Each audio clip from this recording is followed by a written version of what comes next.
The Magic Show is brought to you by StarCityGames.com, and check this out. On Saturday, December 6th, the Star City Games $5,000 Standard Open comes to Philadelphia, and this event is going to be huge. In fact, I'm actually coming all the way from Tennessee just to be a part of it. So build your best standard deck, start playtesting, and I'll see you in Philadelphia.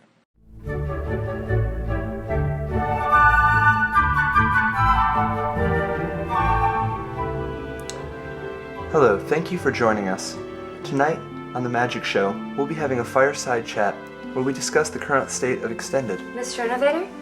Thank you. You're welcome. I'm Patrick Chapin, and welcome to The Magic Show.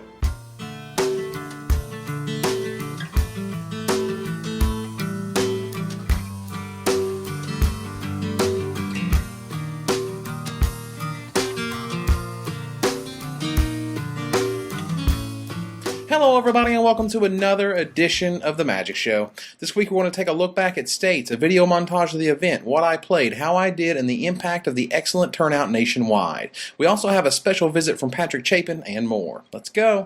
Tag team back again. Check it to wreck it, let's begin. Party on, party people, let me hear some noise.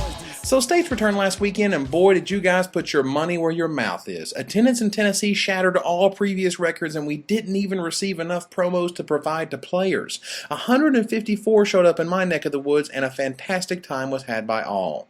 Back in February, it seems so long ago, but I was seriously pissed off that my favorite tournament of the year was getting the axe. That is a worry no longer. Whether or not Wizards of the Coast gets behind States 2009, I can definitely tell you that many tournament organizers are willing and ready to hold another next November. Tennessee, of course, wasn't the exception. We had incredible turnouts in North Carolina where they shattered records by getting over 200 players, and in California there were almost 300 entries. These are encouraging numbers, and it sends the message to Wizards of the Coast loud and clear. States is not only wanted but proven to work. My hope in all of this is that Wizards of the Coast really does States 2009 right. Whether it's reinstating the Global Champs program or just giving lip service to the tournament organizers who hold States 2009, it's a fantastic feeling to see it back in action. Special thanks to Glenn Goddard for calling this all together, and next year I hope we get an actual States or Champs promo custom created for the event itself. I'm telling you right now, if there was a participation extended art foil of Bant Charm for States 2008, I'm confident you'd have seen even better attendance. Foils, promotions, and Wizards involvement is crucial to getting the best States possible. I mean, let's face it, I don't think a single player showed up just to get the foil Dauntless Dowerbark, whereas a cool Shards of Alara extended art foil would have been a much better marketing tool. So if you want Champs to return to your area if you're overseas, or States 2009 to rock like a hurricane, be sure to let Wizards know about it. They hold the keys to either support or abandon a States program and move forward with what has and always will be one of the funnest tournaments of the year. So what did I bring to the tournament? This spicy little 4-color control number.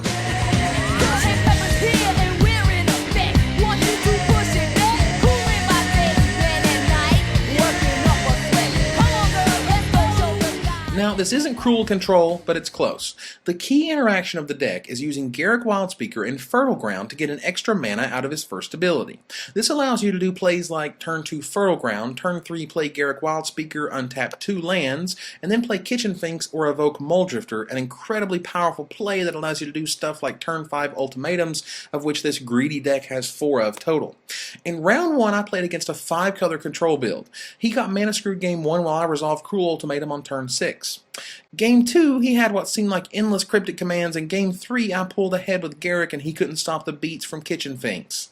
Round 2, I keep a kick-ass hand with 2 Tidings, a Muldrifter, 3 lands, and Garruk Wildspeaker, and this hand would have been awesome, except against anything but red deck wins, which he was playing, of course.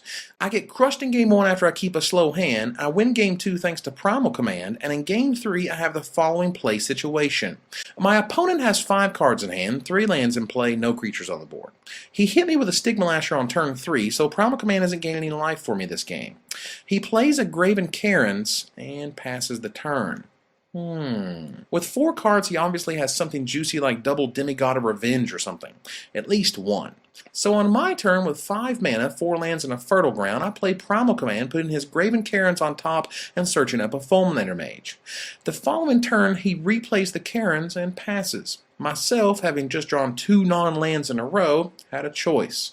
I could A, play Fulminator Mage, destroy his Graven Cairns, and pass the turn with Muldrifter in hand and 2 mana limply left open. Or I could evoke Muldrifter with the chance I draw a land being pretty good, and any doesn't come into play tap land would allow me to play Fulminator Mage and have 6 mana for Broodmate, aka Double Dragon, next turn. So instead of the safe route, where I would have just hardcast the Muldrifter the following turn, I evoked the Muldrifter, drew Cryptic Command and something else that didn't say land, and he untaps, plays a mountain, and Demigod of Revenge. While I stay in it for another turn or 3, I'm dead soon after. Ouch. In round 3, I play another excellent player with fairies. He draws turn 2 Bitter Blossom and double Spellstutter Sprite in both games. Without some way to push through damage or resolve spells, I die quickly. I drop with a Squire-tastic 1-2. Am I disappointed? Sure. But I had a great time at the event. Lots of friends were there, side drafts were flowing, and the reports from around the country said that States was a success and things were looking up for 2009. You can't ask for much more than that. So for all the state champions who were crowned last weekend, including Pennsylvania's own Brett Blackman and Indiana's own Cedric Phillips, congratulations, and let's make 2009 even better. For those looking for more standard action this weekend, be sure to visit the OMG Games $2,500 Standard Open happening tomorrow in Ontario, Canada.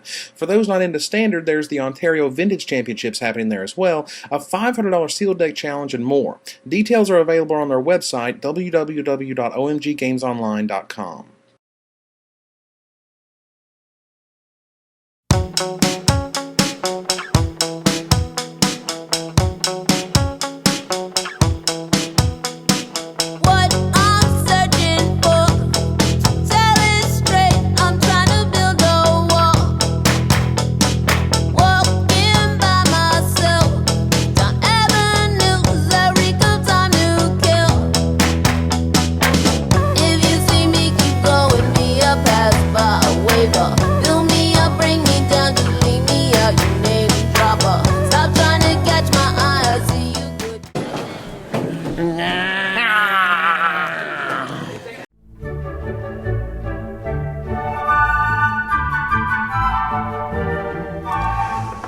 Tonight we're going to talk about Extended.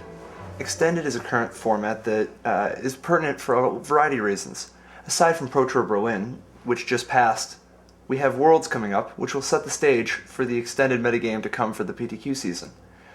Many people have speculated that some piece of the Elf deck will be banned, changing the format entirely before the PTQ season rolls around.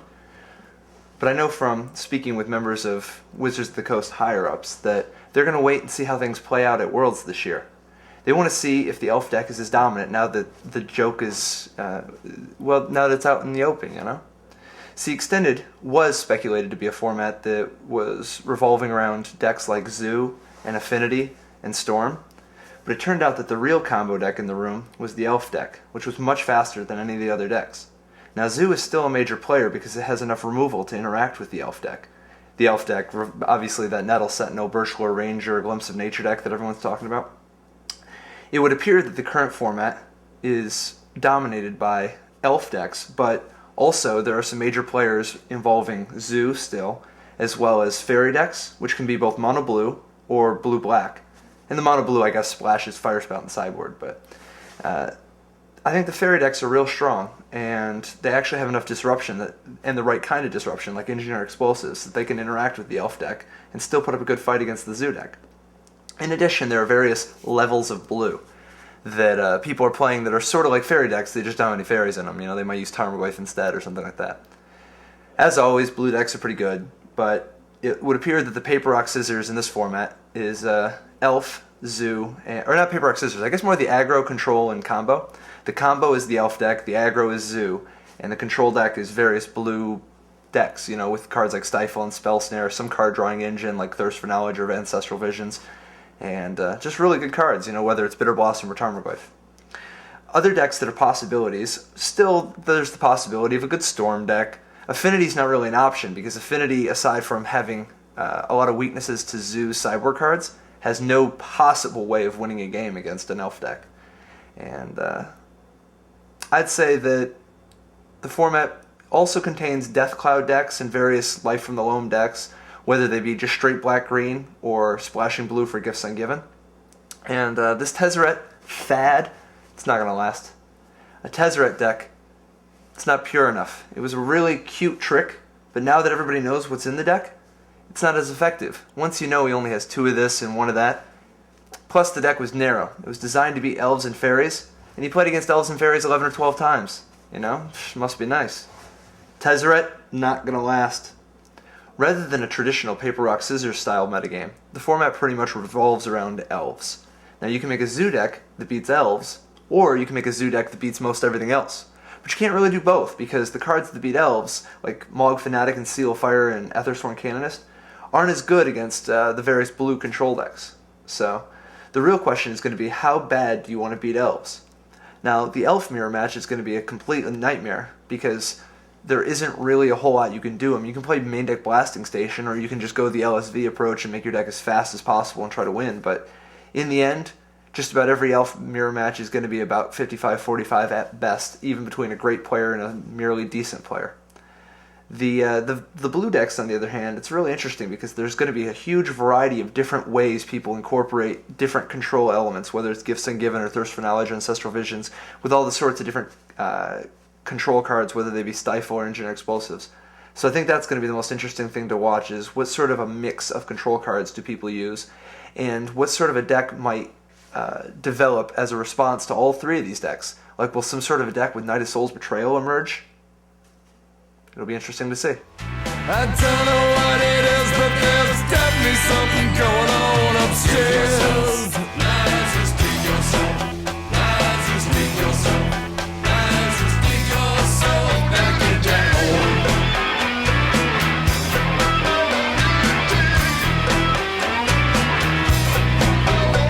Well, yeah, New York City, he had to get out of there. And San Francisco. I always like the fatties. To LA, where he spent about a day. He thought even the pales. And by the way, this is just ornamental, purely for aesthetic purposes, because like Ravager Affinity, this may look fun, but nobody has fun when smoking is involved.